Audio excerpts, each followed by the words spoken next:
Hasini Taylor. உங்களுக்கும் இதே போல் silk ப்ளவுஸ்க்கு sleeve தைக்கணும்னு ஆசையா, ஒரு 3 இன்ச் 4 இன்ச் ஹைட்டுக்கு இதே போல் மிஷின் எம்ப்ராய்டிங்கோ ஆர் எம்ப்ராய்டிங்கோ போட்டு வாங்கிடுங்க.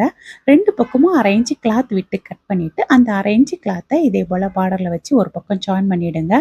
பண்ணிவிட்டு ஸ்லீவோட ஹைட்டை செக் பண்ணிவிட்டு அப்புறமா லைனிங் மேலே வச்சு கீழே விட்டுருக்க 1/2 சென்டிமீட்டர் கிளாத்தையும் இதே போல் வச்சுட்டு சென்டர் நாச்சு சேராப்பில் வச்சு 2யும் சேர்த்து தையல் போட்டுட்டு அப்புறமா இதே போல் திருப்பி விட்டு 2யும் சேர்த்து படிமான தையல் போட்டு எடுத்துட்டு வழக்கமாக நார்மலாக ஸ்லீவ் எப்படி தைப்போமோ அப்படி தைச்சி எடுத்துக்கலாம்.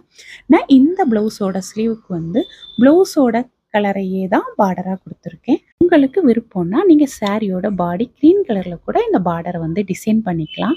பொதுவாக சாரி அண்ட் ப்ளவுஸ் காம்பினேஷனுக்கு என்ன கலரில் இந்த பார்டர் கொடுத்தா அழகாக இருக்கும்னு பார்த்து நீங்கள் டிசைன் பண்ணுங்கள். ப்ளவுஸோட லுக் பார்க்குறதுக்கு சிம்பிளாக இருக்கும், ஆனால் வேர் பண்ணால் வேறு லெவலில் இருக்கும்.